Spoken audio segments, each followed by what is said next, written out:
Hi there, this is Nicole Watkins. I'm the Director of Author Support here at Morgan James Publishing, and I've got the absolute wonderful pleasure of speaking with Rick Chromey, author of GenTech, an American story of technology, change, and who we really are.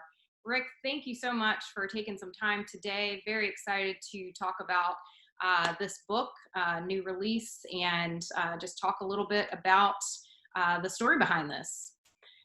To get things started off, I'd just like to ask, why did you write GenTech, and what is it that really makes it different from all the other books on generational analysis? Well, I wrote it because it's kind of my story that came out in the process of literally 15 to 20 years of studying generations. And I started picking up and looking at generations back in the early 80s.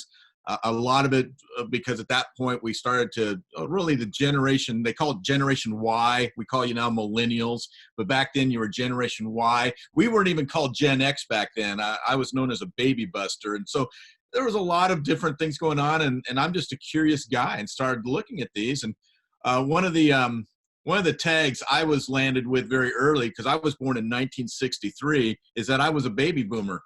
And the problem is I never felt like a baby boomer. I've never, ever really related to the baby boomer, motif, if you will, or generation. I felt kind of out of place. And in the process of just researching, and mostly I poured my stuff into millennial research and did a lot of speaking on that. But occasionally I'd come back around over the years and talk about, how to interact in the workplace, how to interact in churches, just understanding these different generations and how they blend together. And then one day I was doing a lot of research on technology, and particularly when I got into the generation that I was seeing emerge, a lot of them were calling them Gen X. I tend to call them, in fact, did call them the I-Tech generation, born since 2000, because of the I-technologies that I saw very early emerging in their perspective, from the iPod and the iTunes to iPads and ultimately the iPhone, which was their demarcating technology of this I-Tech generation born since 2000. And all of a sudden it just started to blend together. And as I started to share this with people, you could just see kind of the eyeballs open and the mind explode. And I went, wow, this is a new idea. Maybe we aren't baby boomers. And I never liked the frames, baby boomers between 46 and 64. And then when we get into Gen Z, as they're called, that whole thing, nobody really knows where Gen Z starts or ends. It's all over the map. And I talk about this in my book. And I just felt like, what? Maybe there's a better way of looking at this. And maybe the issue is not to name our generations by the alphabet, but to look at technology that emerges during what I call our coming of age years, between the ages of 10 and 25. And at that point, when that started to happen, I started to realize my story made more sense, because I'm a part of the space generation, the gamer generation, and these generations actually interact and interlock. They're not back like this, they come together. So you're part of two technological generations. If you're born on the edges, you can be part of three technological generations as well. So it really makes a more dynamic look at how we just define and frame and think about generations, which has huge applications in the workplace, huge applications in how we teach, in the church, huge applications for how we worship and disciple. So it's across the board. It's a new way of looking at generations. Yeah, absolutely. I would definitely say that's a very fresh angle to look at how we break down those different generations, which kind of leads me into my second question for you. If you would just briefly outline the various technological generations that we have. I know you kind of touched on them in this first question, but just to really kind of go in depth with those. Okay. Well, when I started to research this, here's the thing that I found very interesting, is that I've often said there's been more technological change since the year 2000 than there has been in the previous 100 years. And when I started to look at that idea, there's really been more technological change since the year 1900 than there has been in the entire history of the world. So for me, I felt the story had to start in the year 1900. And in particular, this is an American story. And, you know, this is why it's called an American story of technology change and who we really are. You know, it probably has applications in other Western civilizations where technology is there, but primarily it's a technology of America. And a lot of this technology is technology that we not only innovated, but we engineered and really brought to become an international type of technology as well. So when I look at these generations, I start in 1900 with what I call the TNT generation, the transportation telephone generation, born between 1900 and 1920. In 1910, notice it's only 10 years in, but they're 20-year long generations. Between 1910 and 1930, the motion picture generation. These kids were raised in Nickelodeon theaters. They were raised, first of all, with Rudolph Valentino, all the way to their coming of age years ended with the death of one of their major movie stars, James, dropping his name right now, my friend from 1955, a Rebel Without a Cause, Jimmy. I'm missing it. Anyway, that's the motion picture generation. In 1920 to 1940, that was the radio generation. Radio emerged during the Great Depression and became a huge part of Franklin Delano Roosevelt's radio chats, for example. In 1930 to 1950, the vinyl record generation. We had records that were before that time, but it wasn't until 1930 that it really exploded and became part, music suddenly became part of our home experience. You could bring music home. You didn't have to turn on a radio to get it. In fact, vinyl records even changed radio. Oh, by the way, James Dean, that's who I was thinking of. James Dean was that motion picture guy. So you just got to wait. So if my mind is just rolling, it just comes in and goes out, just like that. 1940 to 1960, the television generation. They're not boomers. They're the television generation. That was the emergence of television in our culture. 1950 to 1970, the space generation. A generation that grew up, from Sputnik to man walking on the moon to the Challenger explosion in 1986, defined that particular generation. They were Star Trek and Star Wars. 1960 to 1980, the gamer generation. We were defined, I'm part of that generation, we were defined by Pac-Man and Pong in the early wave and by Super Mario Brothers in the later wave of the 80s. So we weren't Gen Xers, we were gamers.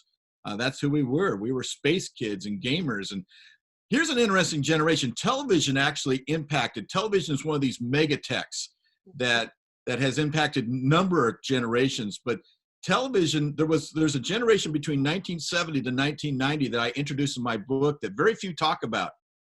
Cable television. Cable television was a fantastic, amazing generation. These were kids that when they came of age around age 10, that was the explosion of cable television in 1980. And the entire constellation of cable television occurred in the 80s. And for everything from CNN to MTV to ESPN, all those channels emerged at that time.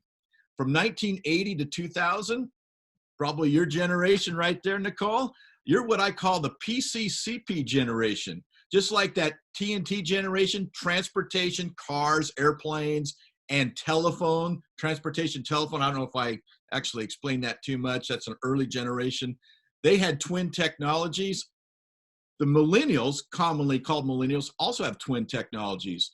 It's the cell phone or the personal computer and the cell phone. In fact, if PC, personal computer, you flip it and you have the cell phone. And by the way, that was the first phone for the millennials. It was a flip phone. So PCCP kind of works there real well. 1990 to 2010, the net generation. These kids were raised cyber. They were the first totally cyber digital generation. And then the iTech generation, born from 2000 to 2020, they're kind of finishing up right now. They were a generation that was born again on those, or matured on those technologies that I've already spoken about. And then finally, the robotics generation. I'm introducing a brand new generation to America in this book called I call them the robo generation for short, but they're being raised and will be maturing in the next, they're just being born 2010 to 2030, but in the next 20, 30 years, their coming of age years, they're growing up in what I call a hairy world, hairy technology, holograms, artificial intelligence, and robotics. And that is going to radically change. And I'm suggesting and predicting already that the next 10 years are going to radically change.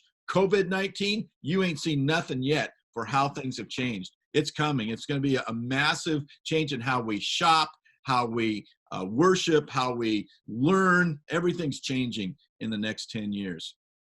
Absolutely. And I love how you break down those different generations, not by using the alphabet, but just going more into those details that I think people really resonate with.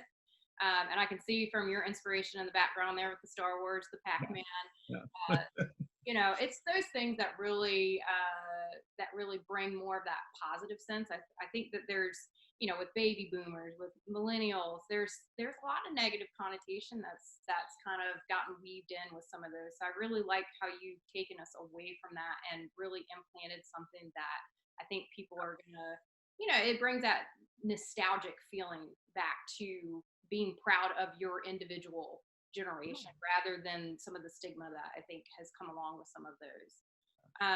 So one last question that I have for you is, what do you think this new way of looking at these generations really means for those in business or education, and even in those that are within the church work? Yeah, and I think we're seeing it right now with this COVID-19. Even this particular interview, you're looking at a lot of people call this just a blip. Is this a disruption, or an interruption, or is this a disruption? Some people look at this as just an interruption. We'll get back to normal when this whole thing's done. A lot of people now, and I've been, again, saying this for a long time, that there is going to be a blue screen moment in our culture where everything is going to shift very quickly towards a digital world. And if you aren't prepared for that, and I've been preaching it for a long time, especially to the two greatest institutions stuck in the old world, the school and the church, that you better get ready. California State just announced a couple days ago, they're not holding any fall classes in person this fall. They're going completely online. Harvard, I think, announced just yesterday some of their schools or some of their classes are going to be completely online in the fall. What's going to happen is you're going to find that a lot of these schools are going to find online learning is far more affordable.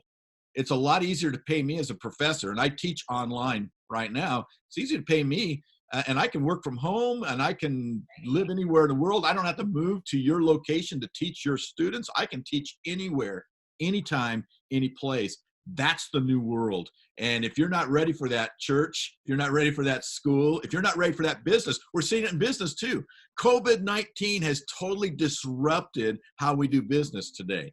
It is, and that's the new normal. Businesses won't go back to normal. The idea of the dining in experience may be a thing of the past. Doesn't mean it won't come back. There won't be points where you do that.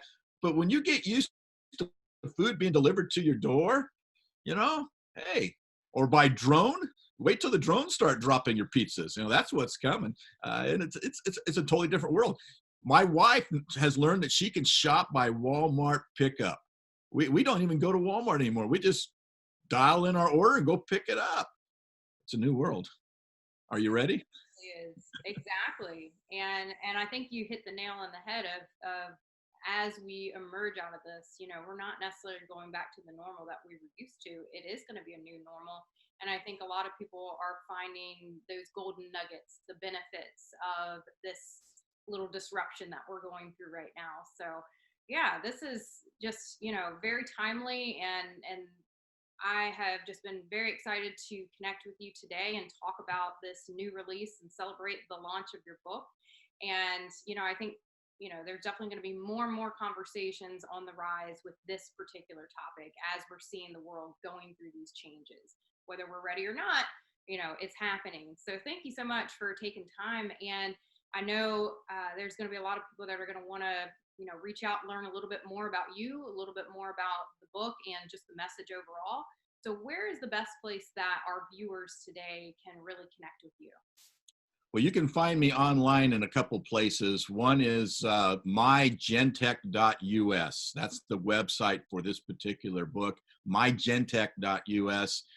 You can also find me if you go rickchromey.com, or I have an organization called Mana Educational Services International. You can look me up there at manasolutions.org. But I also want to say thank you to Morgan James for a moment.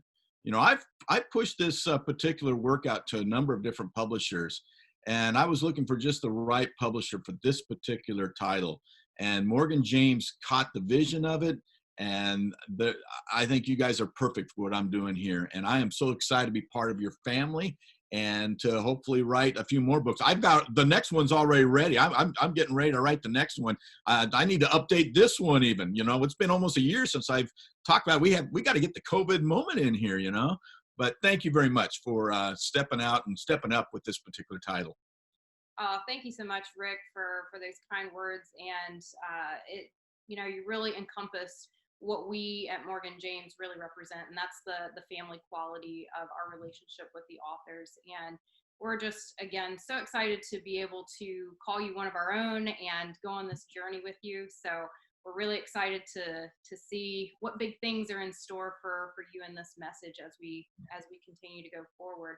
And we'll be excited for that next book. So thank you again. It's been such a pleasure getting to talk with you today and talk a little bit about this topic.